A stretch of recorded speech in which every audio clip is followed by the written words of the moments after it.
Welcome back to everyone. Podcast is hilarious. Might be the most out of this world hot dog race you've ever seen. This is our review of the finale, and last part. Because games are selling that apparently. Weapons. We get hit just with had to start with that. Yeah. Oh, man. Anyway, my name is Tommy. Yes, I'm Kyle. And yes, welcome back to there's something about this treat for knowing what we know about Paul and Justine's little raw. Paul's opening scene in this chapter really makes him look like sort of a piece of shit, but also just a very film. It's about March now. It's now streaming, which is a good time to check out Weapons again. If you change the sheet, talking on the shoe, reminded me of they streamed on HBO Max. It came out last October of that, and they dropped on notification for that at 2:17 a.m. because that's a big old number. Hotel, so she's out of town. Nice one. Right. She's going to be back early. So another reason why I'm very interested in talking about Ace seems less excited. He's like, you're going to be gone for 6 days? It's like kind of the feeling I got. I'm surrounded by people. Everyone I know. She looks like she's going to do that. And he doesn't really seem very excited about it. She starts coyly talking about, she has like strands of hair here and there. Wasn't overwhelmed. I wasn't underwhelmed either. I was well. Like this is right. We have competition for straight and then maybe some contrast later. But she's basically saying Alex is very sick. And Alex says things like, "On Friday, fuck me Friday." Like everyone else was so enthusiastic about this film. I slept wondering, like, what is this? I just missed this bandwagon. I don't know. Again, tell me out, Kyle. Which I'm interested in about this at all. Yes, I think it's a really good movie, and it pays homage. She says that among Alex has what would make you feel better. Where it has like a bit of the narrative here, and there's a little crossover, more of the narrative. It's kind of like a good version of Arrested Development season 4 Lunch with the in-laws. I don't know. It's interesting. Like the more I learn into this film, Zach Gregory is like a new director because he directed stuff like a movie called Miss March in the mid-2000s. Barbarian. He's being Barbarian. Barbarian's probably his first movie because Alex says, "Well, it'll make you feel better." And she says, "Well, I thought because your mom and dad would make him feel better."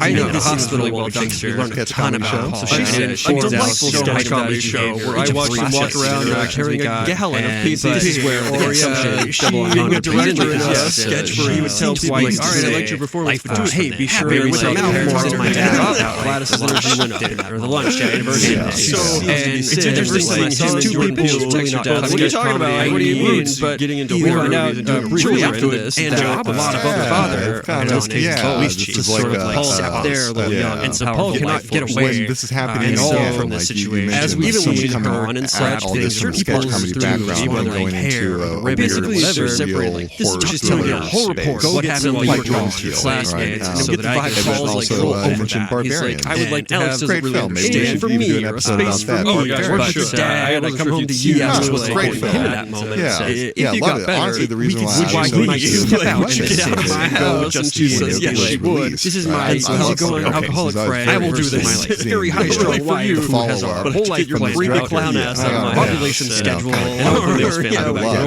Her father, so Alex, we now see looking out for his own well-being and that of his family. Decides to go along with the plan. And at school next day, we see him sort of eyeing up possessions. He's kind of looking for what tiny little child heist scene we're going to get here. I love the first film, and now by the same entanglement writer of director, is kind of left with a head scratching. Did I get this feeling that he's trapped by his students have something not there? And it's hot cubby. Because he ends the phone call with, well, that's interesting. It is because he hangs up his mother. But yeah, I mean, I have similar. It's very much like that one. Yeah, Donna, that's exhausting or whatever. Fully realized, very coherent. You know, he's in it. He's not made this breakup. So this is life. He's going to deal with it. But in a little character chapter crossover scene, as we'll see, we now see Paul's perspective of seeing just a smart move of Alex because it might take forever to write that little wave backpacks like it may be. But then we see Paul in the story in his car out and about, cherished by the kids or something, eyeing up. But he's like, just skinny pants, something I get me really previously kind of all his kids and the weekend that happened here. And so one by one takes up all the name tags, and as he's wrapping up, Gandhi comes back so kind of like we saw her maybe take note of him sneaking out to the E class.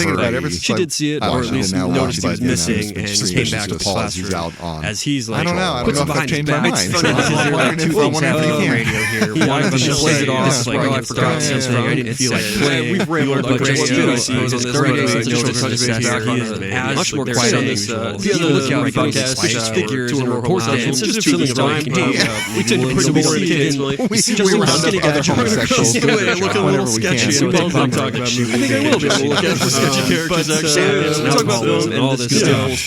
But as I mentioned, I haven't seen the movie. Actually, like the desperation and depression of parents have. Stay if you want. You just go learn about pretty much the whole movie. Say they're on it all they want. Check in. It's been a month. Painfully in-depth. I don't know. Are you doing a bad job? It seems like it's very colorful. I mean, this movie's a tale of disappearance, mystery, intrigue, and the things you can do. And just, love technology. I guess not, but that's just all of it. But qualified, because I also thought that would be real suspicious of just Alex was down an alley and said, trying to jimmy like the window open. That's what by the police lights on. They announced something hard. They would car tone for this. Stop right there, police. What we nearly know is just like one of those things. Be like, I guess we'll race it girl. I guess it doesn't really be story. She's like part of the town. It's a supernatural thing that's passed by. But Alex just like kind of he does whatever she tries to stop him early on in the movie. It's just like I just want to go play. I want to go back. I'm not going to talk with anybody because he knows if he does. His parents are probably going to talk. It read to me as a little boy. Maybe the stakes are very. I honestly was wondering if kicks him down rough her name and but I tried to find out how dumb she was because it sounds like he's a real child. Yes, you can mix up both like quite kind and professional. He brings him down, but it's trying to pick just one of the characters in the film. You know, it's just the voice of one of your injured.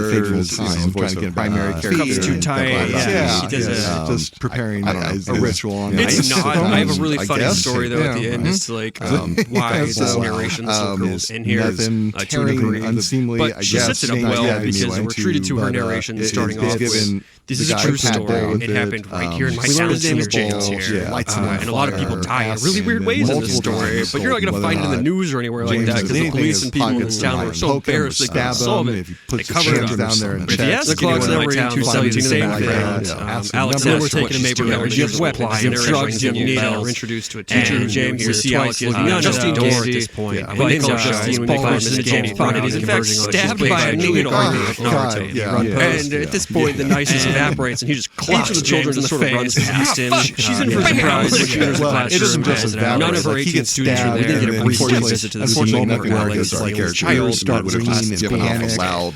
And so we now know that Alex has that moment where time stops. This season used to fucking this movie and just has to cover a tiny bit Stonewall. Most horrible. Yeah, it's strange scene. In fact, Alex is integral walking into her class and then it happens. None of her students, perhaps her the way that the camera kind of follows her in his class. Like the rage is in fact one disoriented, like we don't see him until snaps out of it. So while Justine smacks him, smacks him upside the head, so he knocks him in fact down. Very surreal. Is in fact the guilty one. Kind of just snaps for moments. This was another moment on a rewatch, and her face we're about to get she's walking out of work happy, comes to just hello, oh my god, like early on, because the very first time was happy. I mean, they're post-exposure articles and whatnot. Tight shot of him from the back, emergency room. You see Gladys red over there inside.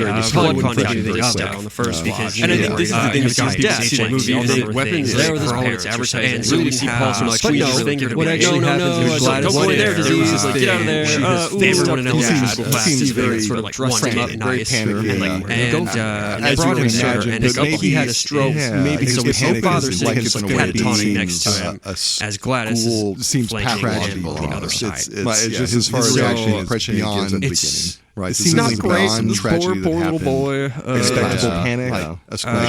that this is like the most greatest experience I've ever had. Just know it kind of sets it up like that. Glad it's punctured by a dirty needle. Flagrant. It makes sense, but as he's panicking in this, he all of a sudden looks up and he sees his car camera, and he realizes that he punched Jay right in view of it. It's a very kid thing because he's had abuse or like a bad home life, and every other kid like my day just got even worse. He pulls the plug on the camera, but then especially knows like the abuser doesn't know how that works. Not only he does it in a way that's reflexive and panicky. They sure do. Arms out in a A-frame situation. You can tell that he understands how it's a detail that feels unnatural and has sort of eerie quality to this. Because if they were just running normally, I'd be like, okay, like he draws like but for sure, Paul sort of gets the idea. He's like, if I don't on the surface, and they're not going to realize we're probably funny. We have not looked into it. Arms out, but this inactuality or whatever. He's doing his little he starts trying to figure out what to do. I have to feed these people soup every day thing. Which, by the way,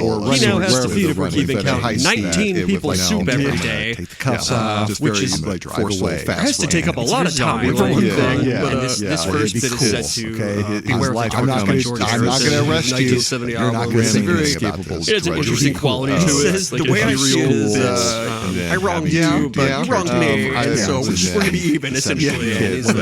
But he says after that, he's like, but if I see you out here again, it's going to be again, it's kind of. No, I don't have to listen to parallel moments. Like just was an interesting. James kept on getting more just recently kind of one of the intriguing things about this is so many horror movies are set in the other one in the room. The only one who is left. There are a lot of things, but this one, it's modern day, and so there are ring cameras, and so half the family did capture. And so Gladys, home with Alex, says that tomorrow they're going to search the house. I have to be ready. And so we see Alex cleaning up piles of soup. Tearing his off. Even think of the possibility of like, this tiny like irrational person that lives in my house would take off any moment. Recorded over. So the lyrics are captured. Brings it up. But either way, it's something. There, collecting more personal items. Watch out now, James cares. Where they thoughts that linger, winding up inside your head, trot them out and hide them outside. We don't really even know where they go. Presumably just set them off in like woods or something somewhere because they just have to vault the fence and be like, get out of here for now. Stand still somewhere. It's nice. Yeah, I'm Justine at the bar. I'm feeling good about the work. Which is funny because it says, this isn't where I'm starting to wonder. It's not like, okay, so if you go George Harrison or whatever, sort of like WID. Yeah, he's freaking out and he gets his text, and I mean, we didn't see what neat little detail I noticed the Bible second time immediately when Alex is vacuuming and cleaning up. It's just like 2 seconds of them trying house socks. Yeah, a big old fuck there, and I mean, it crosses my mind like Alcoholics Anonymous get tested for this stuff for his needle wound or whatever. Yeah, may not be the most conscientious person. Yeah, that's a good point. Like he utterly freaked out about this. Here he is, maybe having unprotected sex with Justine. Who knows? Threatened by Alex that she is almost. It's kind of like witch. This was almost like a freeform writing project for him. I guess sure, like cathartically a good heart fuck. Exactly what you need after his previous movies projects from Whitest Kitchen or Trevor Lord. Sure, he died in sort of a sudden accident, and it's a bummer to see these two investigators. No, Paul just kind of seems like a piece of shit. Like he's sort of right for the most part. He doesn't really have a lot of redeeming qualities or going to a degree. She's wearing or just a little hapless. May not have turquoise in her story. He figured out she made way again and stumbling through his shitty life, trying to get joy where he can. But this is I mentioned the ring cams. Take that, Justine. I suppose. Yeah, right. It's just when you thought it couldn't get any worse for Justine. Oh wait, she might have just gotten so happened. It's very like those are the clown coat under us things. Another strike against the two characters we've met so far. Just highly now catch up with being hungover and getting back to his car. Hey, so he comes home and says, "Why are you here?" It's a devastating way child in this thing. The turn veil saw just people above them. The parents says that there was a presumably the next her whole team got sent back. And Paul is just slip right through that because they fell right on very perceptive, not literally in this instance, like others have. It's like, hey, Paul, like, she was like, oh, it's all fine. Like, things are great. Looks at him, looks him up and down, and like, no, but really, what were you up to, buddy? Like, what were you doing last night? Paul, not really putting effort into his hungover lying, just says like, out. It's like so on and so forth. And then it cuts away. It's really the cops. Yeah, they do not come out with fucking piece of shit or something. And it just really doesn't go anywhere because we now see Alex as a new third grade class during the day, and at night feeding soup to now not only just her parents, but every child in the basement as well, as I mentioned. I'm already again. It does have just a sweet little note. Yeah, and it's implied that he tells on everything. I mean, he's just bully. He does take the time to just like again kind of mind you run by the father, like immediately just cheated on. It's very mad. Alex is a nice. There's an earlier scene where after the phone call with Donna, he has a question moment both of these people, and I mean, Miss Candy, this is when they try to have a father-son moment. He's grilled and such, and it's like, awkward. what did you do? Or like, what did you teach in class or such? And Alex gets asked things like, were there any TV shows you watched? We don't really know. Like, does his father know about this, or is it just we should all full goof on our parents and leave it to 17 a.m. and Naruto into the night. And as he's looking at Paul, he turns around and like he's startled by Zombie James behind him. It appears like he thinks. On top of being scared, he must think like all your friends. Like 19 soup people. They said bad 24-hour like with all these zombies. Paul's just like talk about some survivor guilt. I don't know where they're all going. Bathroom either. When he comes out of the news station where he spies, nobody invited me to the street. Why did I tell you? And kicking off another chase with James as Paul disconnects the laundry for a while. Bring it to him this time. The little adorable narrator throws into pens every day. Open back up so the other kids could learn again. Yeah, why weren't there more questions? Why is something climactic and dramatic about to happen every day? Titles, posters, buying out the stuff. You want to see how that chase and don't back up. Obviously, there's this parents is when doing a lot of started things. having a problem. There's so many questions about things not being noticed in this town. After we learn at one point, there's a bit of timeline jumping here and there between the stories, but it's a month down. This is not within the first 48 hours where people have a lot of hope, where they're like, and she retreats to her. Anyway, so we get another lot of leaving that has already happened. Parents are on guard outside the door. Was on the other side of this assault. The last area, like about a month from the hall. They find enough time for classic. He's in a camp and he's trying to get back to normal. You know, so again, it still kind of has this trying to, knowledge after is just, as far as got a pipe out, that's a crack or something where it might be that kind of area. He's got a glass, so like glass pipe or for sure, meth pipe. And she tells him like not to cross that whatnot. Man, we're not quite sure what happened. He's trying to get one last hit of it, but sure, it's nothing good. Nothing good. And so we see Alex laying in his bed, contemplating his fate. But outside the house, we see Justine and Archer having arrived at the house now.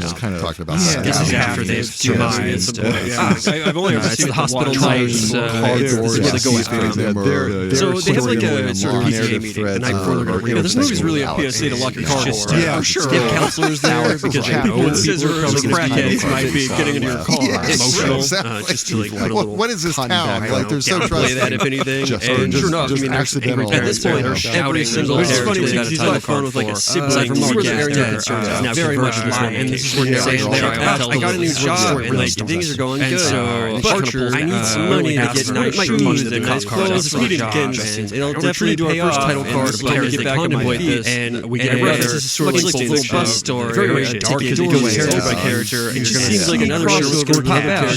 This time, it's Paul, and he does a very unnatural like gesture. Like it is interesting, one by one inside. They're part of the story that I wrote. But it's a very so we get some large whoever he's talking to wave strong in a way. Yeah, because we get lines of like, of course I'll pay mom back. It's like just his arm and basically screwing over two or something. We just made it very sibling. Yeah, it's like something from it's like something operating him and that's something. Down part, the camera works in upper because one of the car doors is unlocked. Yay! It's either it dives in there. A lot of tracking shots.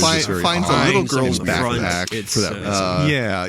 As we'll see, there are a number of shots steals the backpack. You see him walking on the sidewalk. He's under the sway, throwing out objects that don't seem like they're beckons them. I look like one of my but from their miss. There's a lot of box. It does connect Justine because Justine's like, that's Paul. This isn't like just a cop car. Like a children's tablet with some you know that guy? Headphones. Alex sees a little cat ears, pink and purple. Yeah, and he anything, even like a little iPod. Like you said, he's very mature kid. He knows if he's about to go on a run, he may lose his opportunity. An administrator, like a principal vice, which is so funny in this crackhead moment because he's waiting outside the pawn shop like for it to open up, doing the funniest little dance side to side, having a grand old time, sadness until it opens. Yes, and this pawn shop, my favorite. Drug money plays all the way to the back. He plays in the sand. He kind of tweaks the dirt further by saying, especially normally with anger instances of abandonment. That's when the dad stands up and is like, "Oh, was it abandonment? Like it's something that doesn't make any sense at all." And it's just take a look at it. He's reacting as I think any parent probably would to cross a well-meaning, but which a bad hackler too, because he's like, "Come on, man, give me anything for it." He turns it on. 5, like that quick, like back to back. Anything. What happened in that class for all these children disappeared? None of the other third graders disappeared. Not a one from another class. That's when we see your father, by the way, is Josh going to the alleys to be a primary character. We see weapons. I don't think he's been named Paul in Hopkins. So we have James, but Josh Brolin. So they have Brolin, James Daddy Brolin to engaging. But he took the naturally being angry bit to heart and says he doesn't want to hear anymore out of this counselor, but he does want to hear from Justine, Miss Candy herself as to what went on in that class. So it definitely lost consciousness. It was a fun transition. From our perspective of the audience, we haven't seen anything it doesn't make you dwell in the same scenes you've seen over and over. It does kind of smash here and there, and this reveals little bits that you may not have seen. They know nothing. They have this, or he was knocked out. It's coming to. It's like, what the fuck? It has a cute little like moment where he reaches his foot over the line, and then there's a little like sound effect. One other person he taps his little toe, but right as he does it, the parents activate too. You can either blame a 9-year-old chasing down the hallway, back out, and he's like, oh shit, and it goes back in the bathroom into his room. It's only natural. But these parents, the doors don't stop there. They are bursting through many doors in the next few moments. He taps his foot in a way that feels very like have no answers. And you see much of the papers, the driveway, implying that no one's do whatever it is. I'm not kind of Josh Brolin, of course, doing someone like James started. I need to apply his act on this clue. And it's very character and like. She goes up front to the podium and is trying to speak to the front door. Or that he at least knew one of the options was that his parents were no, and she's kind of terrified caught off guard by the loss and how she can explain something that absolutely knows nothing about. And kind of like just to a different angry group of parents. And so she tries to, but even though she says she wants an answer just as bad as they do and that she loves these kids, she's shouted at as a liar and a bitch and like, tell me what's going on and stuff. Just Paul are stalking. Traumatic for her, because she does love these kids and had nothing to do with it, then hate a peeler, figure stuff out too for her. Well, he gets her like up against the cabinet and choking her, and she's like, Paul, stop, and he's not reacting, and so she's like, all right, I know what makes people stop. Face peeling. Even the threat of face peeling usually gets someone to stop. No, like she fully peels off a chunk of face. Paul's not much like the face. What happens is he tries to back to her. Then he sees like he comes over and he gets alarming. There's no reaction from Paul. This is window dressing. He's got those dead or red eyes and the other meat puppets on a mission. And it's very funny. Justine goes back for another face peeling. Archer is having a very funny fight with James because he keeps punching the dog and like knocking him out. Having her watch this like 4 times. Every time James pops right back up and is just like back on that. Give it a look at the range. And then he finds the same thing as he's down there. Stops that shit, rifling through the microphone down, and then we're back on him security. Runs into a coffee table and gets on the back. There are 2 people sitting on the couch. Basically comedic, but they're not sure what he's doing. And he kind of a lot of like curiosity for a moment goes over and is like 90% the first bit. Hey, what are you doing? Or like, are you guys okay? A lot of interesting. Then he just like, not my problem. And she goes back to looting for sure. At one point, James gets back on. He tackles Archer, now tired Archer, utterly unresponsive. We all would. And Archer seems to honestly, everything that's happened so far feels pretty natural. Seriously, if I was a teacher in this situation, I'm not going to go to the store. I'm not going to go to a drug addict. I told her to sort of go straight home, but she goes to the liquor store. We give one of those tracking shots where it follows her so still in like a stiff manner in the back, where she not only picks up one bottle, funny though, because thinks about it. Oh my God, you know what? On her way in, she asks for he's changed. He hears it laid out upstairs on the bedroom outside the door, kind of startled by it.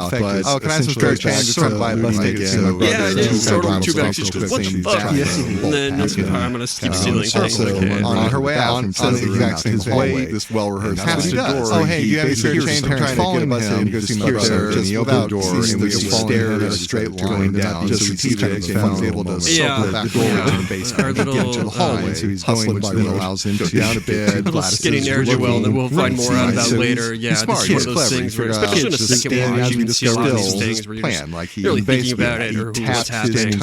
This scene in particular actually two things. Turn around and look at other people's story. But aside from that, she's inside and she gets a phone call from somebody and just hears a heavy breathing. It's very creepy. Like, all the kids turn at once. And then I guess the person, I don't know, works up because he did say what they're saying. I feel like we missed it somewhere. The woman says, no, this is watch your back. It's the night that I just. And then Justin takes the phone. He's like, oh, I don't want to hear that. He's not like Brian Snow, but not killing her. He's just finding terrifying things and kind of got strange. She's being choked out. But she's kind of got the upper hand because she's got the gun out. In any normal sense, if you've got a gun to somebody's throat, say back off, they're going to back off. But he still doesn't, and so she pulls the trigger, and a big old gush of blood comes out of Paul's throat. But that's still not enough to stop him, which is terrible. So he has his, and so she has to. First of all, it's very funny because when the children look at him, he just sort of stumbles back and goes, "Oh, I'm sorry." And he does the same thing when he sees the parents earlier. Oh, I'm sorry. And then like even when Paul like tackles her and takes him down, he's like,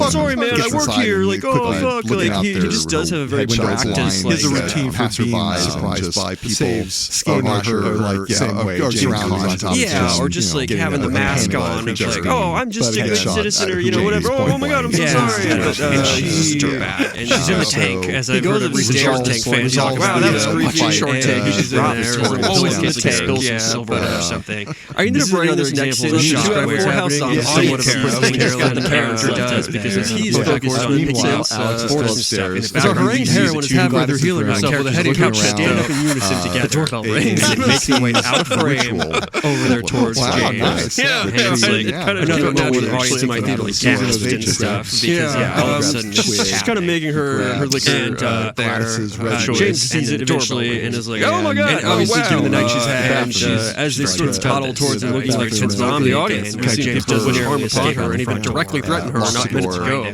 The parents further, she looks outside and finds a pawn shop where actually he's able to so she looks out the door outside the window, but as he's getting his $100 and counted out off of that, she's walking back, she's like, okay, fine, they must suppose from the way $50,000 reward for finding these missing children. His eyes sort of light sort of moment as well. He's seen a bunch of missing kids recently. A doorbell. That's how you activate. Check on what's related and follow up. Yeah, no, he realizes that he might be able to score $7,000. At this point, she's just screaming like, so she goes for mace. Our next scene is found massive. Blind and try to run with her phone. She's had it, so she runs out into the night to confront frantically relaying his bizarre harrowing tale to whoever is talking to. But he does find that her car has been, and he's vandalized. He's so mad. Gladys's hair is notably very long and silver, and it's not the like shreds and strands it was before. So we see this is working. Like she's regaining power. Oh, he doesn't want to go to the police. He does not stop getting crappy for the No, it's been a bad month. Go to the police station. I don't want to go in there. It's so funny. She kind of tries to do a terrible job explaining that he really knows where the kids are. Point together. This person just strung around town trying to be like, just go to the police station. It's like, I don't know how you guys when you're just branded. But like, what if you guys could bring the money to me, and I will tell you where they are. Maybe we should work this out. Only to be told she's essentially being furloughed. My hair, my necklace of yours. But ultimately, he does seem to get told, no, go to the police station. And so he heads that way because we know this is when we go with that. Across the parents. Yeah, because Paul upstairs, he has a sick in his hand. Street from the police station. And you may wonder at the time in that round, is he going to pluck a strand within the wig? She also takes another moment of it's probably the direct parallel action. Kind of like is not Justine. I imagine that's more probably part of the reason why because he's seen Glass just 2 times now, and he's hoping his attempted to everyone save away him from pursuit other as Paul says it does. Yeah, James, the principal, and it does. Seems well, we will get to that quite because Arch is now under Glass control. Again, similar trying to just Justine out, and as Glass is sort of like egging him on. Who knows? But yeah, that's when Alex snaps the twig upstairs. There's a lot of Glass in the way of like child care affairs things are, just like appropriateness, because he talks about things she's done, like where she oversteps professional boundaries and goes into spell and applies this to her spell, I guess. He brings up things like one time she hugged a student. She's like, I was a crying little boy. Like, what do you want out of this? And one time she drove a student home looking around, close, trying to figure out and she didn't have a ride or something. What begins like those were inappropriate. And you can totally see that from his perspective, from a like very detached administrator perspective. But also as a human, you can see Miss Gandy's perspective in those things as well. And so it places a bit of like it's probably a tiny bit of the best, not the best. Yeah, like overstep bounces, like killing a villain, you get kind of like the woman that we've been seeing in dreams. They're very flawed characters dreaming up to degrees. And Gladys understands in a natural way, I'd say, because whether she felt the energy or something. They're very interesting characters. They're not. She's just smiling and waving. She's happy and Pennywise out there. And I mean, he's high, so he's like, oh my god, I'm being chased. I'm high, and this crazy clown lady is out there doing stuff. And so he makes his way back to his tent and dives into it and zips it up. And it's just like he's kind of self-soothing. And he's like, that wasn't real. That wasn't real. Don't worry about it, James. But as he's trying to calm down, he hears footsteps outside the tent, and somebody coming to ready to take that freaking house down. In a moment later, he's looking around for all the kids. Doug has nothing to do with the school. She takes off. The neighbors are like she's leaving, crouching into defensive fetal positions in their chairs. Like, what the fuck is going on in their homes? Just notes it. And Alex is such a tiny little boy. He's such a teensy little guy. I believe this movie got halted around 2023 for like the strikes and stuff. And they had a character cast for Alex, but they burst through so many windows and fired that kid. They said, you're too tall.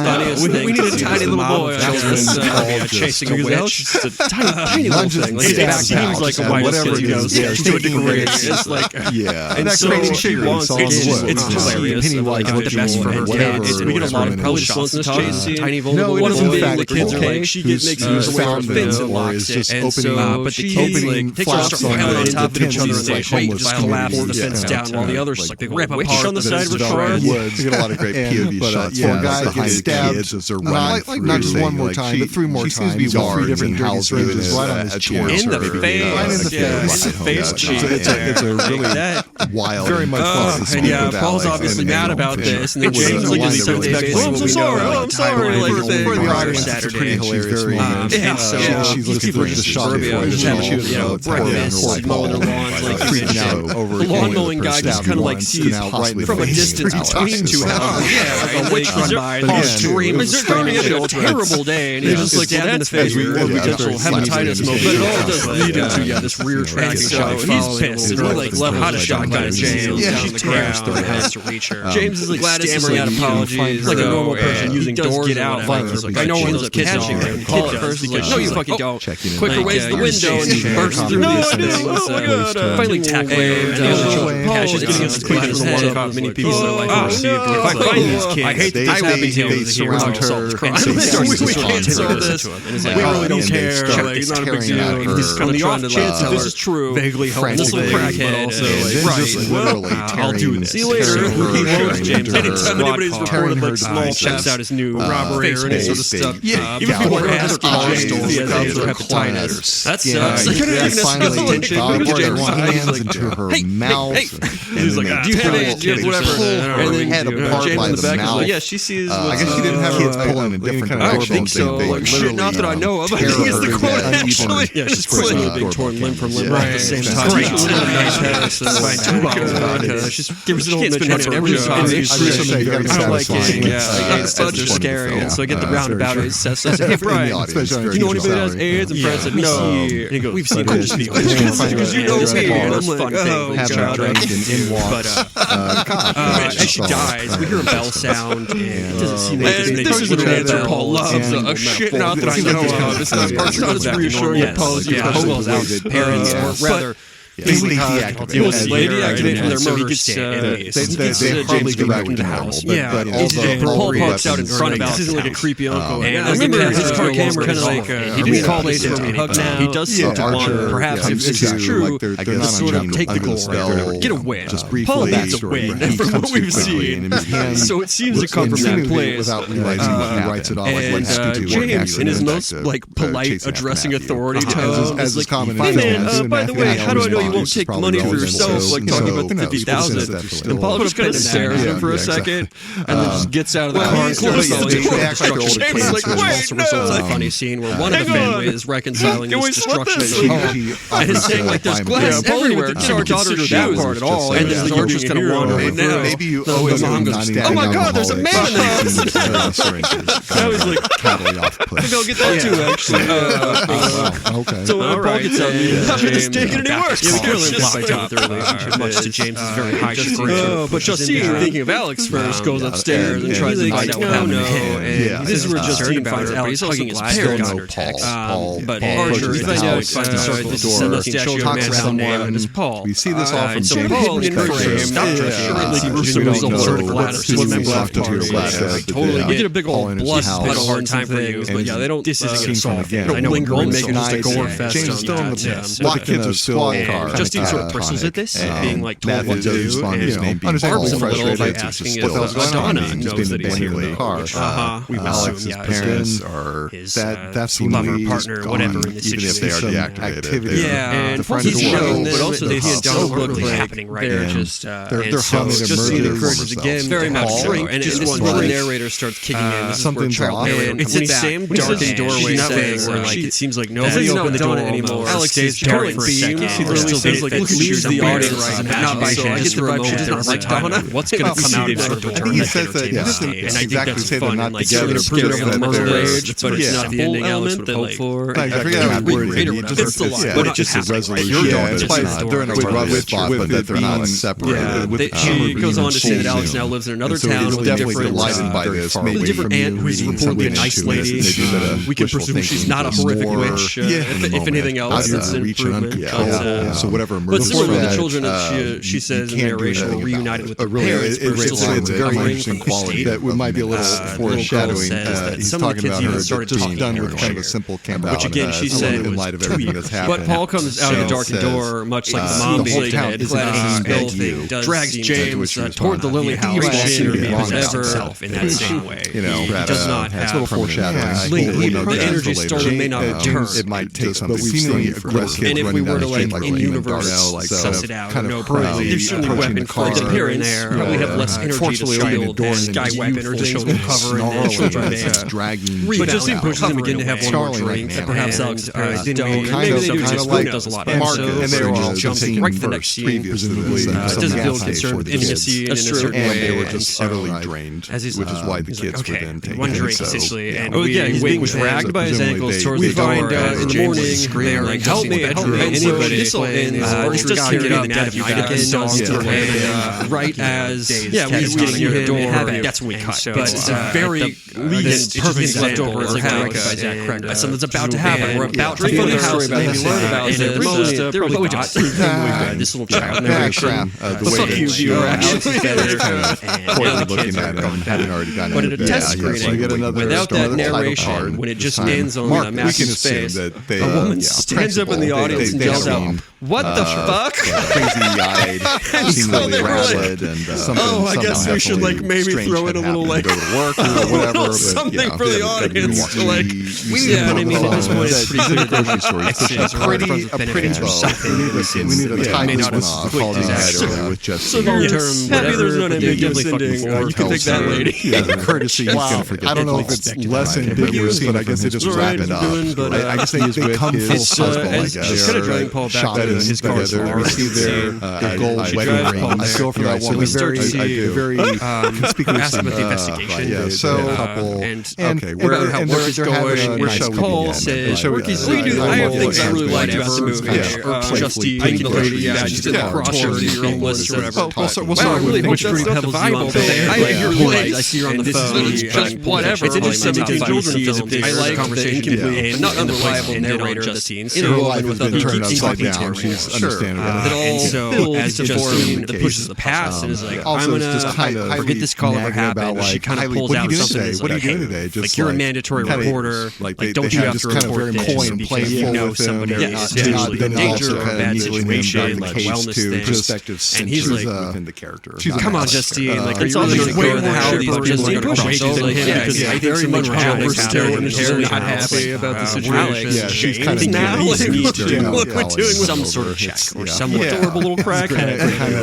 And poetry, so I like getting mad. I also like the slow bothering me about this.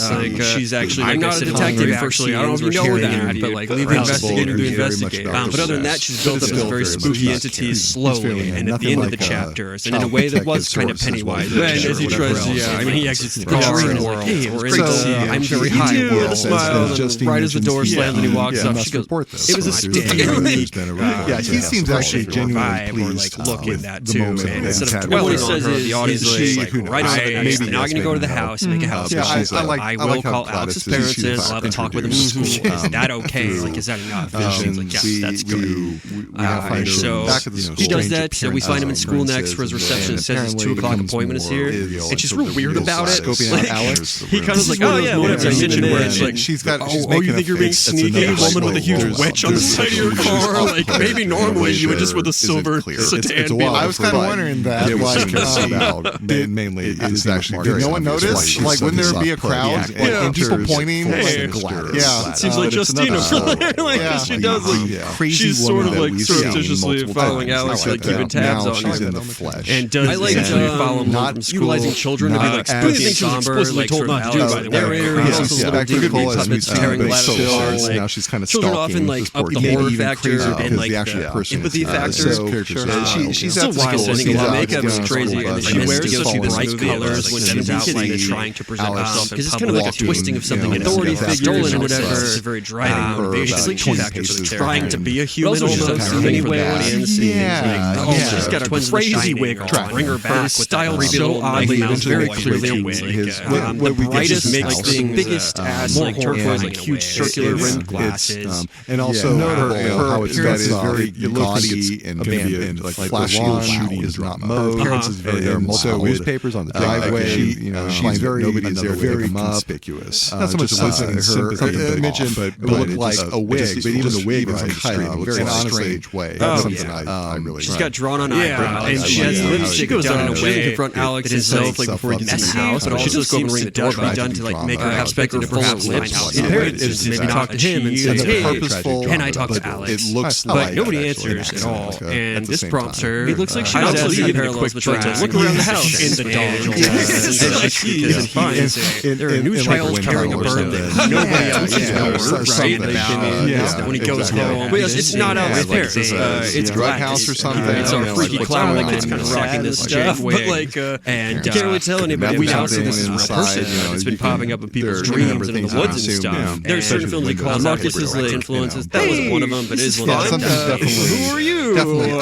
And she says she's another tiny child. And when the principal kind of clarifies politely, it's like, oh, you're not his legal guardian. She's like, oh, no, I'm not. He's like, I need to speak to, like, in my mandatory reporting role, and he is very living by the rules. I have to speak to the legal guardian. On a couch, like 2 adults on a couch, and she goes on to say, and back, like, oh, well, I'm staying with Alex because her parents are feeling very unwell lately, and specifically, she's says they have a touch something of again, just something off. Like well, they haven't moved. Like she clattered a whole like snow shovel trash can thing behind her when she jumped back. This was something that was like set in the silhouette. 1400. They haven't moved an inch. It's very. You would think somebody would get up. What was that? What's outside my window? It looks like two adults. It's kind of not sure if she's saying that just to be funny. They might be a man and a woman. The woman's hair is real and ragged.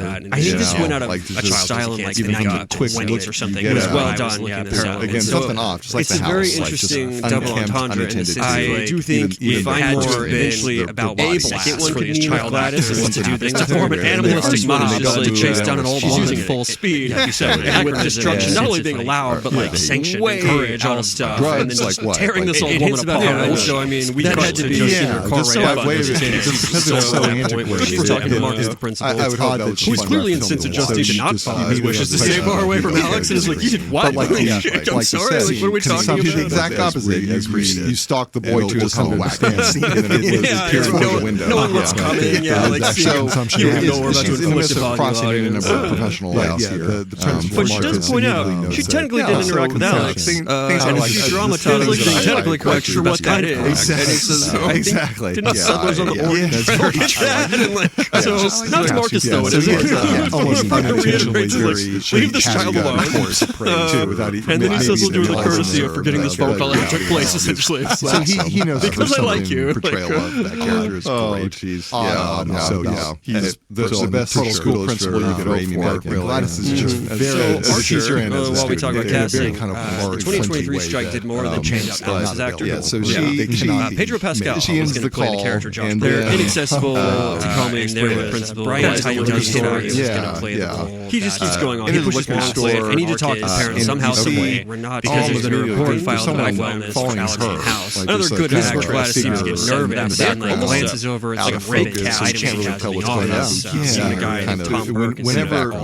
This is the same tracking shot we got from behind before, but now it's from front. So they had these reviewers can see over her shoulder. She's being chased by this woman, sort of. I think Berlin she's tracking out very good bits to this in particular. And we know that many people feel probably good harm her if they had the option right now. Second time around, but Justine doesn't see it. It's one of these many times the viewer has more information than the character on screen shots. Yeah, and so it's a good one. What I learned that happens, but David Fincher's done to show, but he then offers Marcus to this woman coming up behind her and grabbing her by the back of the hair and throwing her to the ground. And David Fincher answering back because this is Donna. He talks about and says this is very upsetting. The shots, this is various methods and but that's really the end of the scene. It's not a David Fincher film because as a young-ish director, we then cut to massive tempo. Grabs a bottle of liquor and just Marcus's club in her face. I don't know if she's not the name. Yeah, I do. Just Terry. He needs a little bit here. Okay. But the shot we get is this infamous hot dog tray of the cut where we have 7 hot dogs, beautifully zigzag with mustard, 4 cookies, a big chunk of Ruffles chips, a bowl of carrots, and a massive bowl. Like you said, you two weren't together. Much bigger than the carrots thing. It's to the point where it's like those hot dogs that didn't probably get dumped. Donna's mad too, saying like you gotta be drunk and stuff. Donna, it's just the cutest tray. This was the most like commented on thing. Yeah, I really like it.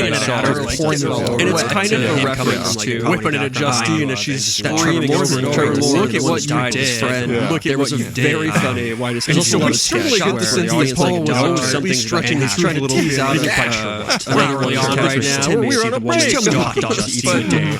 And he's playing it off, and he's like, I don't need that many hot dogs or whatever. And he's like, he's just going through the doddering, crazy hot dog coming out of the house. And he's like, I mean, I have one. But she goes out breakfast. It's even more terrifying to have just the noise. I guess when I'm walking to work, sometimes I stop at the hot dog stand to get like a, pre-work hot dog stand. Like, what is this and then he's like, it's just what do you eat for lunch? He's like, well, I guess I eat something else. I don't know. Yeah, hot dogs. It's very interesting. I mean, it's such a layered story. This first layer it's kind of a reference to what are we doing here? To a degree, it's very funny. And yeah, many people, like one of my straight friends told me, he was like, is that what being gay is like? You guys bring each other like 7 hot dogs?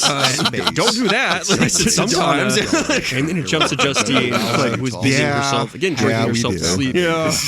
And like he's really just like, damn, being gay seems nice. That this is what happening. Quickly becomes apparent. Because she goes, but as the hot dog is on screen, all 18 of her over, her. We started to get some real clear foreshadowing. Alex's head pops up, and the voiceover says, "Joker like his mouth." I know. All free will is lost. The act moves under the direction of a mind separate from the road. I like how they Here, the ant initiates its death grip as the parasitic cordyceps continues to feed off its body. This is a nature doc that they're watching on the screen. So we get some very heavy, heavy thematic her in the dream for a moment, kind of realize thing happening from the real space, but it's kind of this very almost like foreshadowing of something imminent. It's just done by Zoom. I mean, as we're about to discover. I really just kind of a look on her face, like is she aware that she's in a dream? It felt like a waking dream. I don't know. I kind of there's one shot in the Alex chapter. Disney gaze. Again, tiny there are a lot of things I like. But he finds his parents at the dinner table, and it's shot from his perspective, dark his height, essentially, where he's focused on his dad, and then Gladys is like, as they sit down and chat, the camera tilts over to Gladys. Before Marcus can take a bite, there's a knock on the door. There's lots of good stuff. It's Gladys on a Saturday here. They know. They're like, it's a waking dream. Oh boy. And Gladys goes on having a story about missing the bus. And so let's listen while it on and on. And Marcus comes let's hang around. Let's talk about that sad. Please leave. But the husband falls for the sob story. Terry and requests him having some water. Marcus is like, no. He's like, of course you can have some water. And he invites her over. And as a horror fan, this piques my interest over like certain things like vampire or demons have to invited her in. Just wondering, is her white face is this kill this kind of red lipstick smear conservative Christian? So she comes in and starts complimenting the decor in sort of doddering, manic way. And when offered the water, cop dies. Very freezing. It startles her. She goes, "Oh no, can I have a ball?" In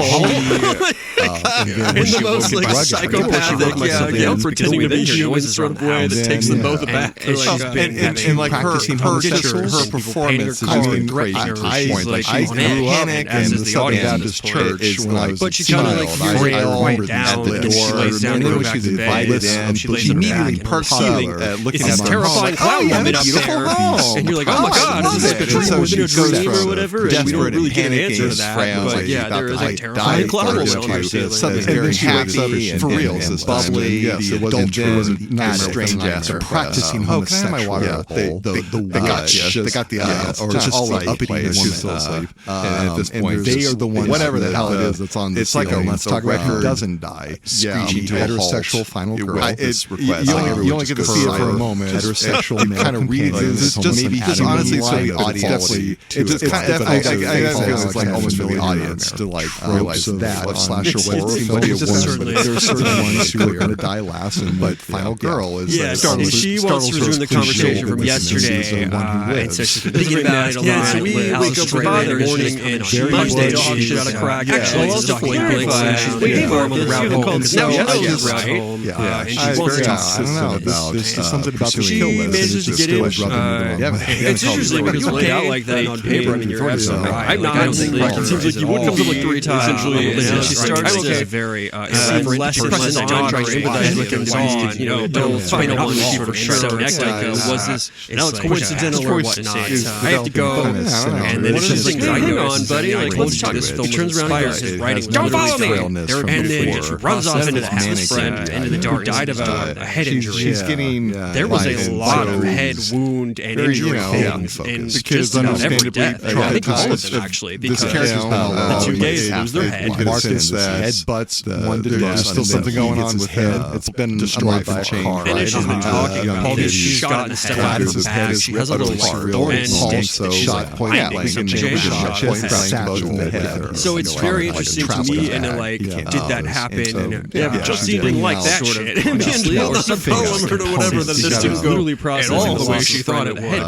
And so she goes up and bangs on the door of the house afterwards, trying to get access. So that was a dark, but also, I mean, after that failed, she kind of stakes out the house. And one of the things in the daytime, she's wrapping around, and Marcus notices and is like, "Set my ribbon." We eventually see her in the nighttime. She is falling asleep on that side of the bar, and we get one authority right to happen in this whole movie. Yeah, so in fact, the camera pans over Carter's calls topic was, and we see the door slowly open as if somebody trying to shout out just pure darkness. And they're like, "Oh my gosh, like getting some water, some whatever." I was spared Gladys. No, don't get that. Like, so give me a rap for barbarian. It was an accident. Yeah, she says that. Writing where the process is very clearly just cut her on the wall right my next project because I needed to get this Cincinnati. I started typing. I had no idea where the story was going. Give me a rag. Literally. And so Terry grabs a rag and so accidental wound she's claiming. But as he comes forward, she kind of leans in and snips a lock off his hair. And she's going, sweat comes to the door. And it's terrifying because it is a very unnaturally moving person.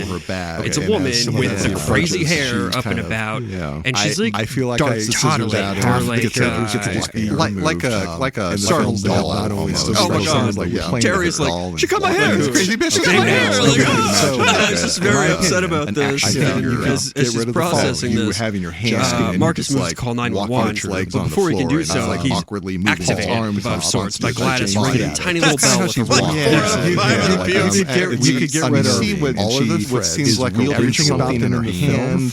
Just the light. Okay, I take it back. You should twig. You need to keep something that Gladys has stolen. You start seeing that it's scissors around it. You could get rid of them. And just the entire scene, you just saw this standing on the street. You just see this awkward, shambling woman with retrieves golden hours, and I just think that it would make more sense. Like the film would make a lot more sense if it was kind of centered around. It's quite an image, a triangle, and it's happening kind of silently too, which makes it even more nervous. Yeah, because this is at night, like night. It's very dark out. It just seems to sleep, and so it gives you a very big sense of alarm.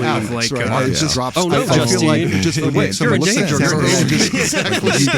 I don't think that Justine. This woman makes her way into Justine's window to the film, and sort of just like pauses there, and so we get a moment of this terrifying woman just standing there, but then she sort of toddle sidesteps off the screen and staring up at the ceiling. His arms go out, and the biggest reaction that there is when I watch this movie. It's better. I think it's out of frame for a second, and then we hear the click of the back door open, and so this terrifying woman is getting into the car behind her, but as he does so, Gladys rips the lock of the door. She goes around the spike and then which also added to scissors sort of makes their way up slowly, because the woman's never really been shot at this point. Well, it all adds to Paul's mental state, and this terrifying scissors bin comes up to Justine's head.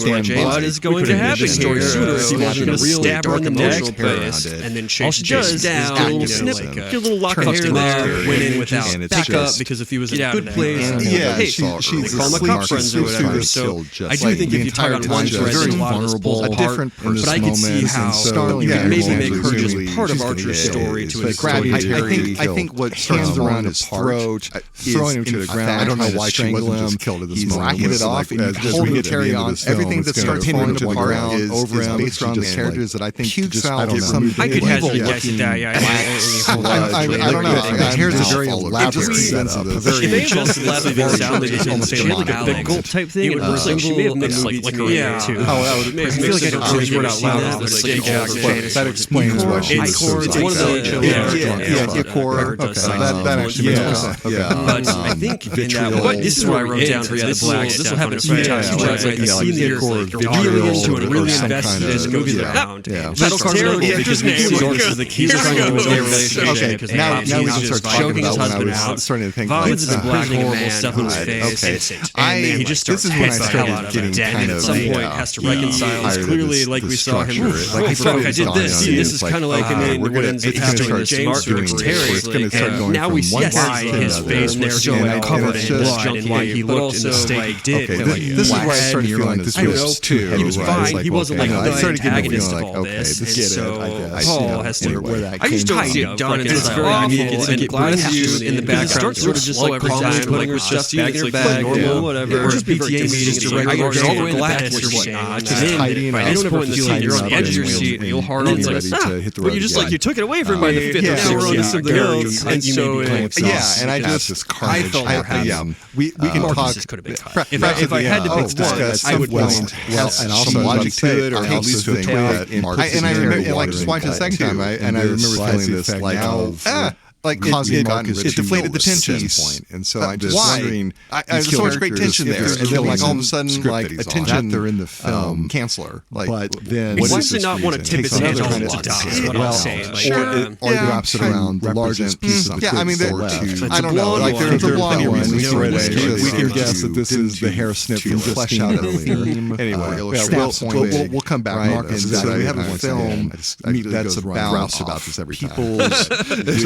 myself. It's quite a gory scene. We get a title card of Archer on the screen, and we find that Archer is the man from the school conference earlier, played by this God. point, there are no deaths, or we can assume that. So at all, we're more than halfway through the film, I think, at this point. We find him, we're over drugged out if I'm not mistaken. And there's been no. It's a hard one has died, except now a grieving father who's one half of the gay couple has died. Is that his face caved in too? Because as Marx is exiting the scene, we see it's just like a horrific death. Sleeping in his son's bed, putting to wash the sheets or something, just trying to hang on to any sense or like thing or memory of the kid at this point. And I mean, it's also a sad scene because he's like waking up, his wife somewhat coldly like peeks in and is like, I'm going to work. These characters are in the film for a reason. What is this reason? It's just so basically the first two characters except for them to chime in on the theme of addiction. But then why is the gay couple but honey, like I'm going to work. And I'll get to this later. This film, I'm going to go function for today. Conservative Christian. It was like 9 I've been struggling to find something. Yeah, and it's a very real thing in that moment. Like a coherent puzzle. All of this is understandable. I was I think part of what you're trying to is just I saw more by this. Because the little child at the beginning is like, some people die in weird ways. No, they were okay. I forgot to throw that in. He was a casual alcoholic. But it seems like this was the one. Anyway, this was now you kind of gets me to another like parallels. Alex's story of how his own parents we don't see any addiction. He had to grow up from to be a tiny little adult. It's kind of coming back in the form. Not using the child. These characters are in there to comment upon something bad, and perhaps upon the institutions or the people that have failed him to a degree. Oh, you're talking about like the Jonathan Groff film where like David film, and it reminded me of knock on the cabin door. I was going to mention is that at one point we see, I mean, he's not giving up on weed because the first thing we see him do in the morning before he goes to work, Alex is quite literally living in hell in his own tiny little show, and his son Matthew bolting up. I think not just stuff about his running to find, I think a lot of people came out with it. But this one, he takes as much kill each other games, but also anything in Barbarian, we find out he's dropping a few balls. Sure, I don't know. We can talk about spinning with this. So I feel that of his own because I don't know if Alex was written. He goes through a side of a house as a like stand-in or like sort of self-insert to a degree for this. But I do feel like that's at least the first time his last name. Ultimately, I think a lot of one probably asked him because I looked at it's his construction company. I think the film, there's a decent bidding. It's just going to be Netflix had the highest bid, but it wasn't to be upsetting in any capacity. I think it is. If you just put Universal around, it could have been the happy woman of that. They came into everything. Sure, and then Jordan Peele's Monkey woman serving him delightful hot dog. If you remember, it wasn't because that's ours. It seems like at least according to my straight friend, but I'm still fantastic appetizer. Just get a sense that he did work at a big studio for this. You can't also got no, not at all. And one that really came out as a big we have a clear sort of carries. We find that he again painted hey man, this was supposed to be for a screen door. You were alluded to the scene. I fucked up. I'll return it and whatever. It's mainly putting white paint in things. Struck at the scene. Whereas if you don't, I can totally see. What do we see with red paint going on in this story prior to this? Yeah, and so we get an interesting sprints out the door. I bet the director is yelling at Justine. It's kind of a funny thing where this man covered in blood is just takes off. This is actually this is a very kind of following up darkly hilarious moment. Understood, but not very appreciated way by the police chief explaining like, hey man, we're doing everything we can. Or just asking things like, well, what about the canine unit? I haven't heard anything with the canine unit in a while. And Luke's trying to like getting sassier because it seems maybe happen every day. He's like, oh, that's because they don't report to you. There are people having brunch if this is all outside. It's like a baseball game. We get the baseball games. There's like shoppers out and about, and they're all zealots about probably personal balls running by. It's just again, just like you mentioned, just assassin. He also has like these crazy bulging, unblinking eyes. It's professional. Like being covered in blood and stuff. One thing I really hear crazy eyes. I wondered for a little bit, like if they cast, if the actors like one of the things is like you need to be able to do the crazy eye thing, like some people can do like human tricks. Well, I was wondering that. Are those is that prosthetic? Is that something? Yeah. Okay. Because I was like, right. Okay. I was like, there's got to be like the final girl. Yeah. How did she know that I don't know? How did she do it?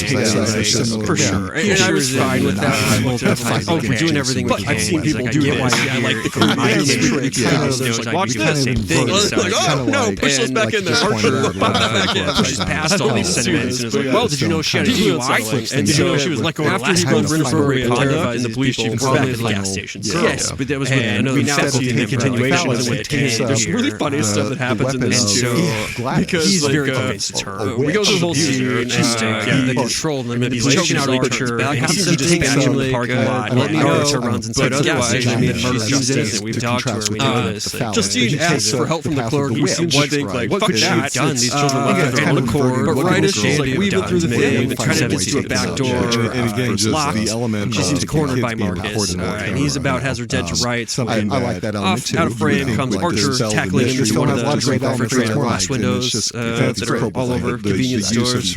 And this gives Justine time to run out back to the front and out of the store as the clerk says, "Yeah, get out of my store." And Justine instead of just still running out, takes just a moment to say, "Fucking help me!" What are you doing? Extremely normally and extremely happy, and they were detail. Something that everyone in the heterosexual couple, whether it be for a straight relationship with partner. Oh, okay, Justine. There's some interesting scattered about there. There's one I'll make note of in the Alex chapter. And use dark as well. Very funny. The fucking house. I don't know if this can be demonized in any way. They're shown to be crackheads or whatever. They're shown to have a just or snack lighted, putting on stuff. Yes, exactly. It's very much that. Yeah, now we're back. This is the meeting from Archer's perspective. Exactly. There's never Justine does make this side things where it's into her passenger side, kind of right as Marcus gets in. But Marcus shows the dedication further into the spell for headbutting from his perspective at the time. He punches out a car window. We now see Justine is being ushered back to the car. Archer doesn't follow. She manages to make the driver angry and driving away. He goes straight to his truck. He's running down the road after Naruto style. And Justine clocked the liquor store because we get speeds off in a witchmobile perspective in the truck. We see her make her way. Archer emerges from the gas station and right after and gets into her pursuing front door. And another weird tracking shot. Essentially, he's pursuing Marcus. Marcus runs into an intersection and gets absolutely destroyed by a truck too. High speed by a car. One of my favorite episodes. Almost certainly he says like he tags the Archer approaching. It's funny that they don't show it for sure because they just I think there's more about he's sitting out there, watching her spewing essentially. The camera pans to the red painting in the back of his car, and then we just swap scenes. We just move on. I'll give you that. And it's like, he did this pretty much without a really big saying it at all. Pretty gruesome. So, which I don't know, certainly not great when you talk about the two gays dying first. Yeah, it's interesting. It reflects the character out. It shows this very desperate and crazed. It does take some additional retreading ground. Why cut that? Maybe it's like, can you imagine Josh Brolin running and pounding on the door and then hiding in a bush afterwards? Well, we have to imagine it because they didn't show it. And that's something I really quibbled about. Like this would flesh out the character in one way or another. Okay, I guess I got to cut that. A fair shake. Anyway, like why this thing? I don't know. It's like feeling. It seems like a cool gesture to just leave it and imply that he did it, but it's split.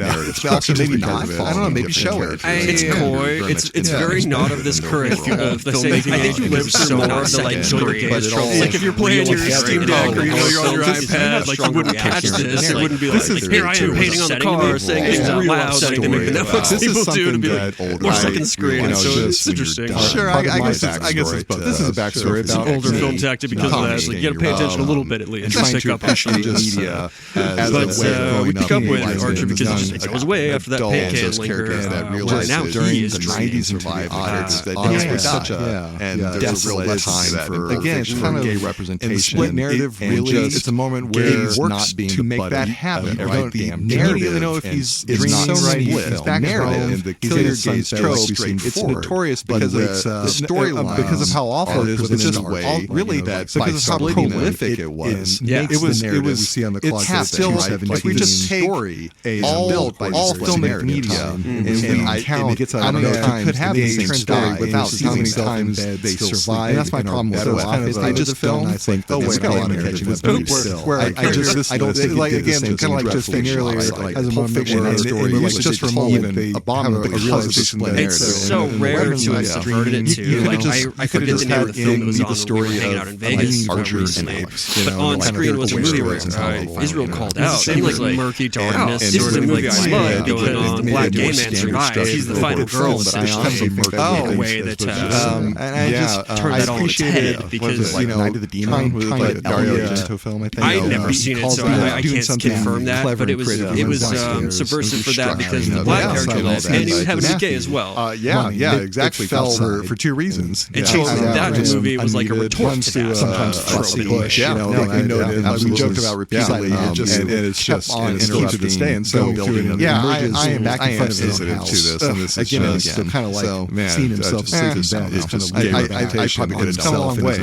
It certainly is, depending on your opinion, can change the flow of the film. Whenever I start emerging in front of his house, I think it's interesting whiff of because it seems like they wanted to pull the house kind of various parts around. It turns you off so hard, and like the one that stands out to me when we talk it certainly because it happened immediately in that film. The woman focused on by the town in the context of that universe where like the unright people in the town make and then right after this stuff, probably one of the most divisive elements of the film, one that people just can't put their finger on. I guess one thing it does giant like cloud in the sky sort of starts to form into a very clear picture of an assault rifle up there. Are about serving that character. Yeah, so we get this. There's a lot of images. This large. It's an image of an assault rifle. It's large. It's floating above the house in the sky. And so that's not only is it seen in thinking about. Then as it's doing that, it's also you see becoming emblazoned on because it's only the butt of the rifle. That doesn't end up having the film at the time 217, and then a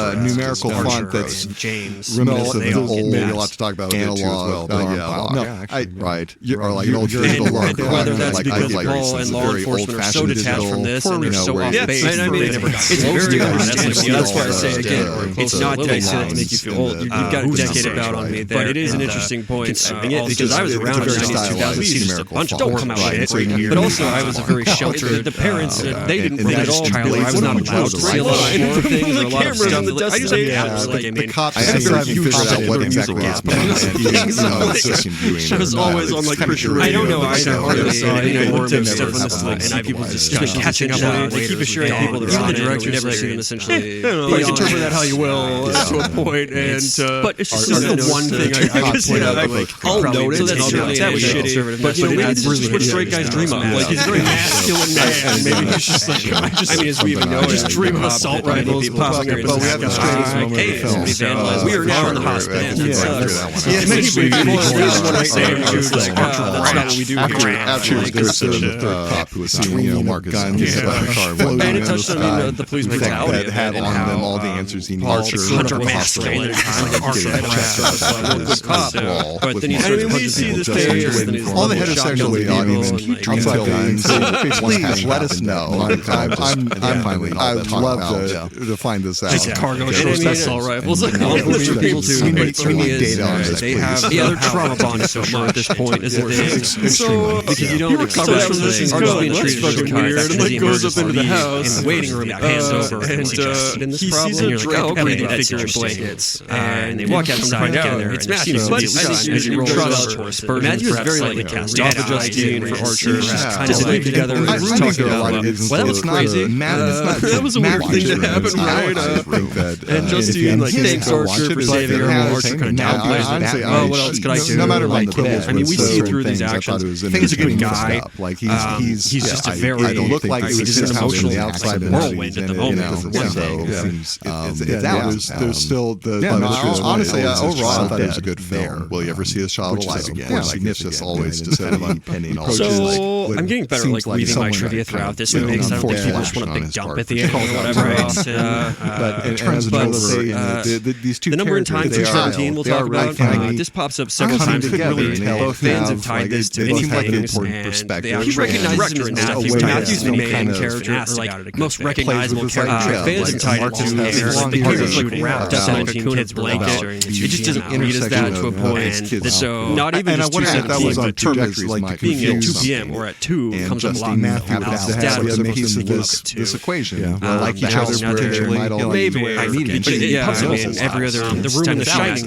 Yeah, she sees a house in a circle area. It's probably something. There's also 237. There's 2 rooms in that. But Archer seems to recognize his so take fair that he thought about it. I mean, his son's staring at it with like dead eyes, and he's really instinct on it, desperate to sort of get hears anything from him. They also talk a little before that about his kid just mentioned, but as we find out, it's just streaming release coming out here.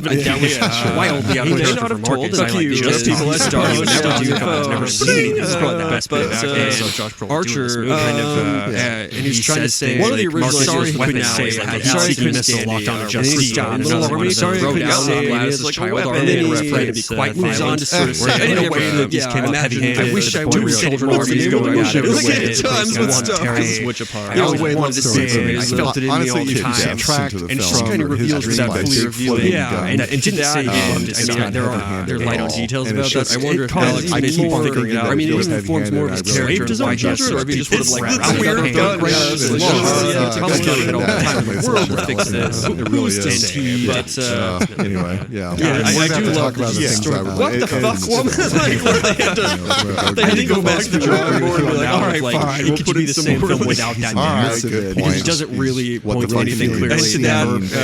I don't know if I can have that narrator at the beginning either. If they just kind of opened on stuff, because if they added her for the end, maybe they also tacked on to the beginning because it could have been a more kid station. But as you said, oh my God, Alex lives in this house. I love you so much. This leads us right into a time, and that's when the light is. We're not quite just around this Matthews. There's nothing urgent happening on the screen. This is the one title that's like crazy narration. I feel like good chance. I was glad to see makeup and it felt good that but the narration I didn't feel like we find Gladys terrifying and comes out of nowhere. It's tonally the tone of Archer behind all this wakes up for real this time. Tragedy and just terrified and just like crawling out of the bed. I agree. I think the little yelling story. What the fuck?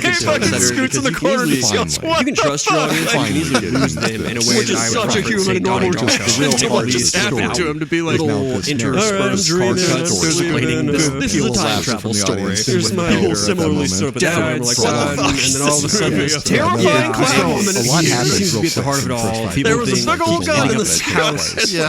We get the vibe. You know, whenever you tell someone your dreams, you're some crazy person, they're just humoring you. Don't follow me. I'm not trusting his children. I can't talk about stuff there and there's a sky gun and then there's a mask which is but it turned into a clown lady. His wife's like, I'm going to work. First time I hear an Alex's chapter is from Miss Candy's class where she says girls can think it off and she has hair burns on you and your sky running. Kind of like arms.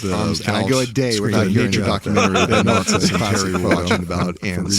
So interesting to note that. Just like, and then the kids know to run. Yeah, because we now have a more clear picture of the fact that Gladys runs like a parasite on the little shows and is like infesting people's minds and such.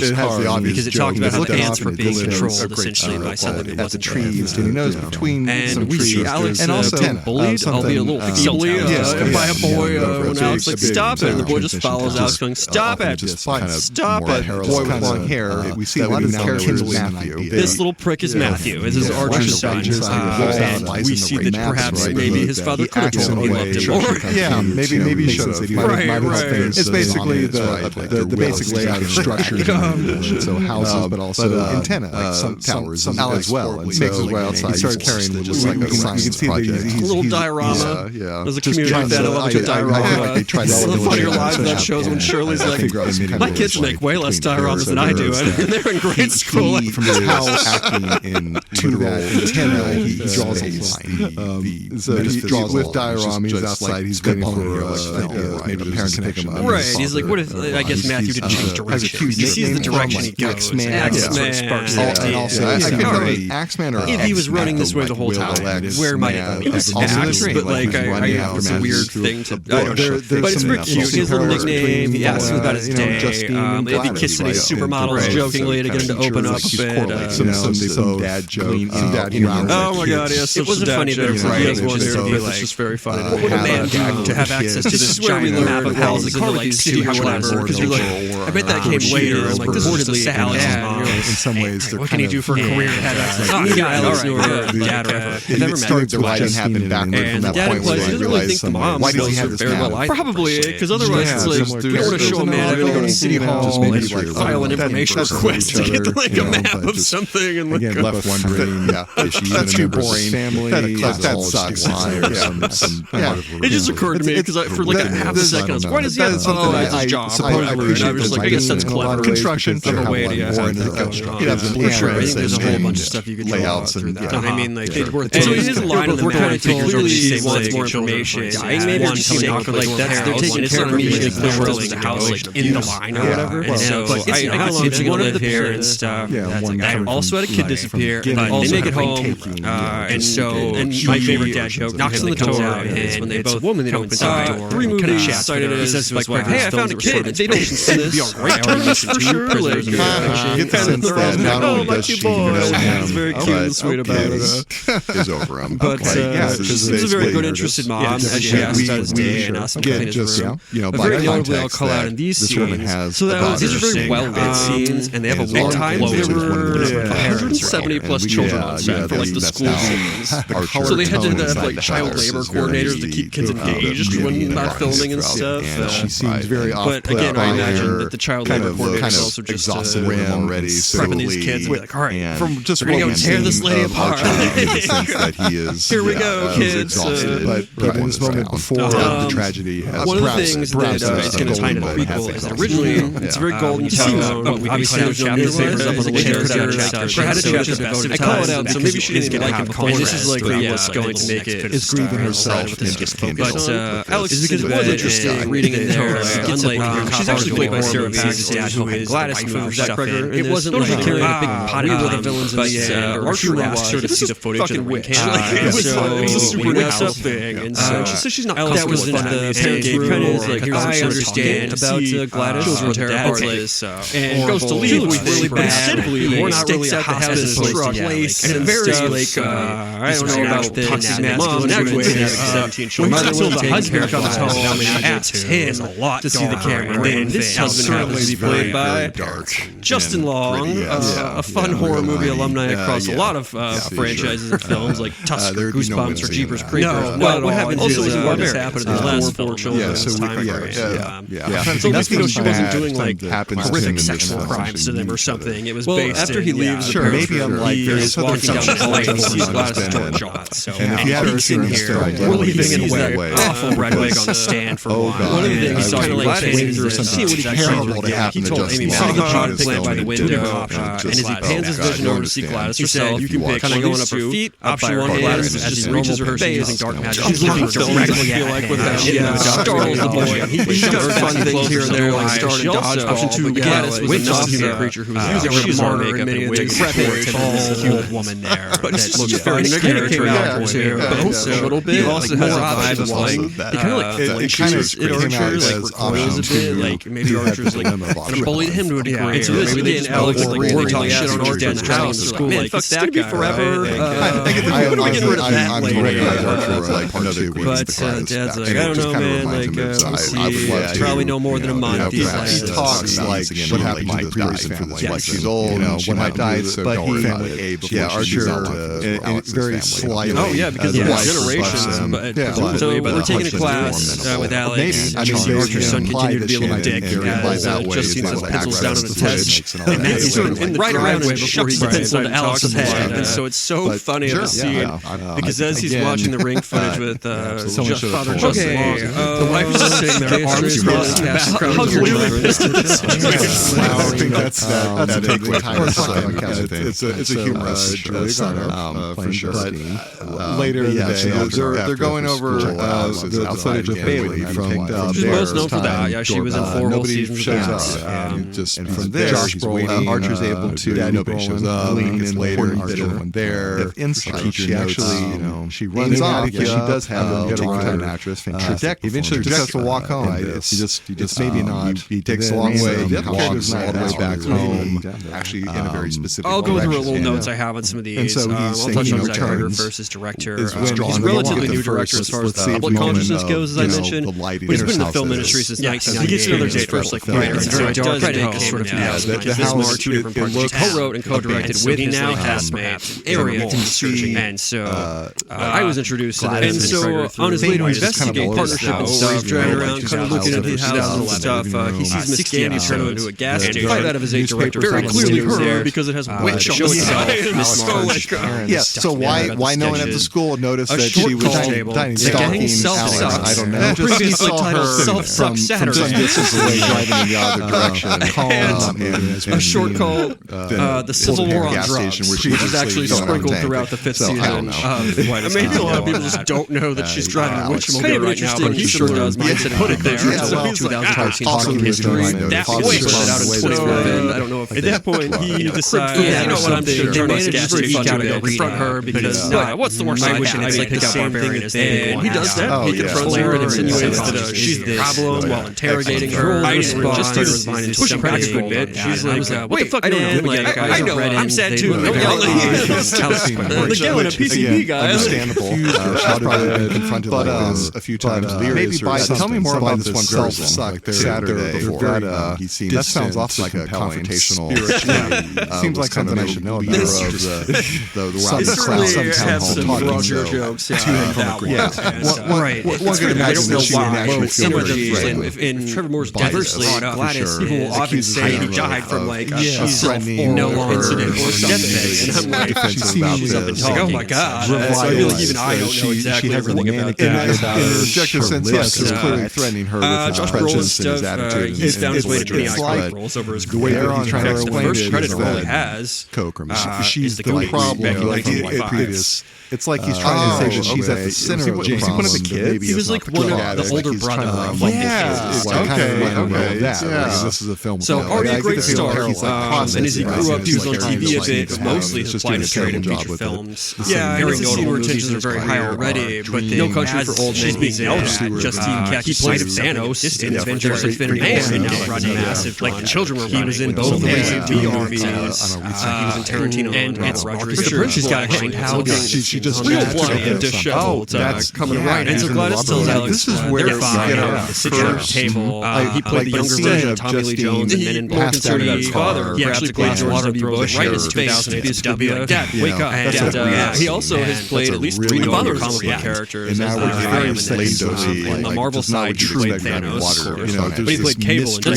And after like 5 seconds, he slowly raises a hand up and like Scott sort of wipes it up. Cyclops and Phoenix. Just gets Alex honest by Gladys and upstairs at dinner. We don't have time to discuss the day. Kind of like, we probably don't. Who are you to tell me to do it? They had him as a baby. Actually, he's a very tiny boy. No, it's Jean's Glow that has the baby with Scott. But then Jean sort of kills her and adopts the baby. But then the baby gets sick with a robot virus, and they have to send him to the future to not be robot virus and die.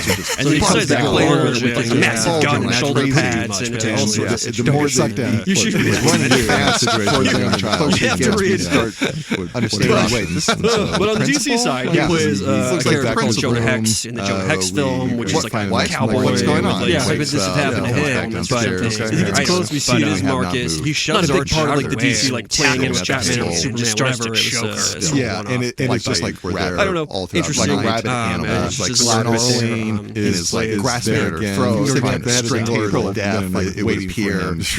Julia Garner, in fact, while we see that, the last thing she played as a big noticeable feature film role was she played the female version of Silver Surfer in the Pedro Pascal led Fantastic Four movie.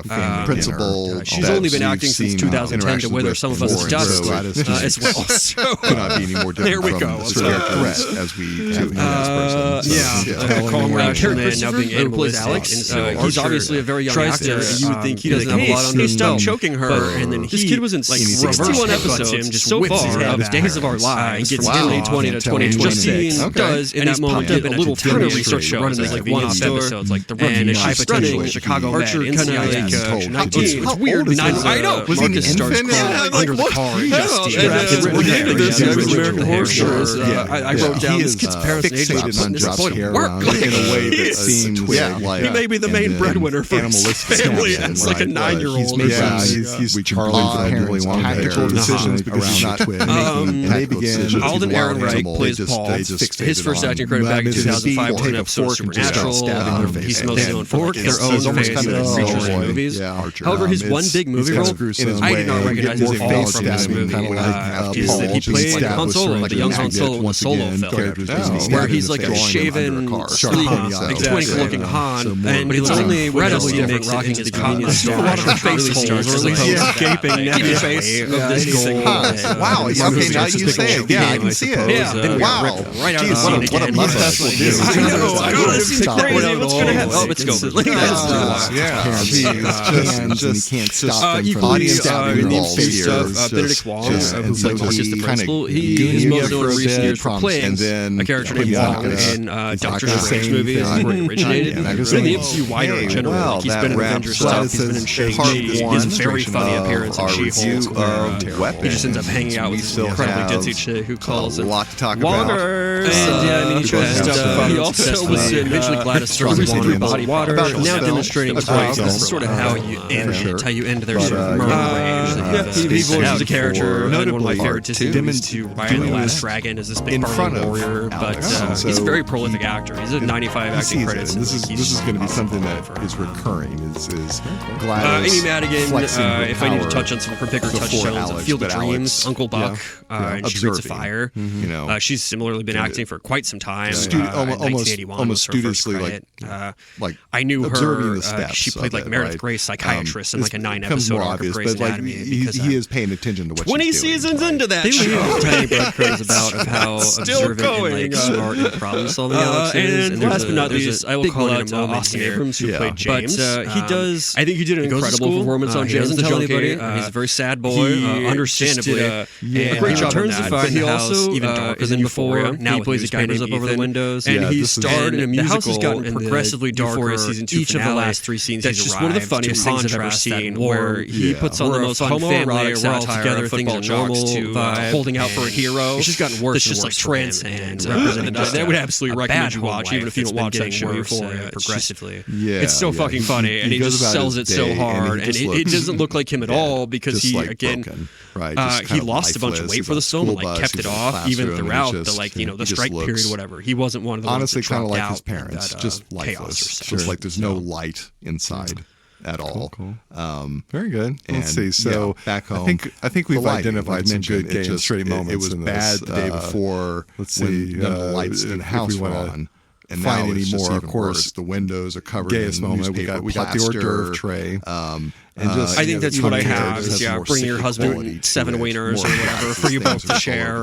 That's a good gay pastime. A lot of people have. Very clearly. Yeah, I don't know. That's but he is trapped there. I don't know. That just I might be happy with that one too. It's mine. It's what I picked on that. I didn't tip my hand on the strangest moments because we did cover 2 or 3 we could easily do. Dreaming about guns. Dreaming of guns. That's a good one. The one I picked out is one of the things that annoys me about an almost meditative. So basically, when the father asks his very small son, "Oh, you kissing new supermodels today?" I was going to say that's got to be number 2 because oh man, I just like God, I felt bad. It just and I'm sorry, I love you straight people. It reeks of the infant onesies that are ladies' man is very much a supplanting your parents. I'm the authority figure. I'm just God, I hated getting questioned like that as a kid. Alex is told, kiss any girl. Don't talk. We don't even talk today, little child. But you can feed your parents. Like a lot of my friends, but I don't think I'm giving you what you want. The tiny man of the house and has to do this with great difficulty. And here's what I was talking about. The first time he feeds his parents soup, he has to use the can opener. He struggles a whole lot. He doesn't do a good job at it. But then they show him buying the little pull tab. That was definitely a good. He does not, as a child with no strength and with no real knowledge of how can openers work.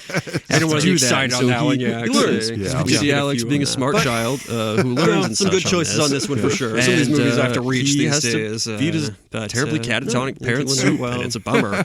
But all right, well, very good. So we see a little bit of Alex's life as it just ends into this awful bit. I think I appreciate and one night, Alex gets called into Gladys's room, viewing, and he finds her hunched over sort of a large, checking out a film again thing, with she was vomiting in. A lot of times, the second viewing is this is where she explains she's very sick for just this room, especially if you didn't like the film at first. It's really just it's a ritual, really. It's not like a bedroom. I don't know. Sometimes good things about a film are missed.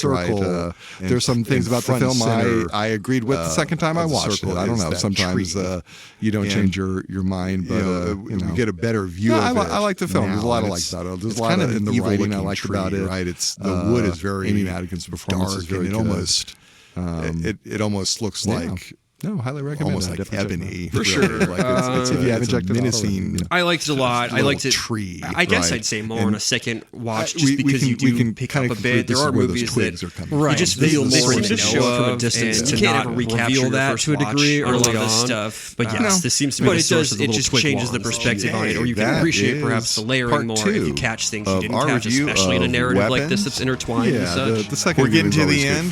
We have a lot to talk about with this one. Definitely for higher level, great film, but for more intricate, down on different construction, different sides of things, by way of good writing or good directing, or just stay tuned for aesthetic and all that. The finale of our review of Weapons, Part 3, coming up. Very good. Well, we took a bit of a month off or whatever. I don't really want to promise any movies coming up because we're terrible at that. I feel like one day we'll get this going better. But when we do, we'll probably post it out on social media stuff. As I mentioned, we have stuff now. You can always email us at videoheadcleaner@outlook.com. But on Blue Sky, we're videoheadcleaner. On Instagram, we're videoheadcleanerpod. And on Facebook, we're videoheadcleaner. So if you've got films that you recommend that we review, please do so. If you got comments about how we recommended a film and what conclusions we came to, please let us know. Happy to read stuff on the air, absolutely. That was Weapons. We appreciate you listening. This has been Video Head Cleaner. My name is Tommy. I'm Kyle. And check us out next time. Bye. Goodbye.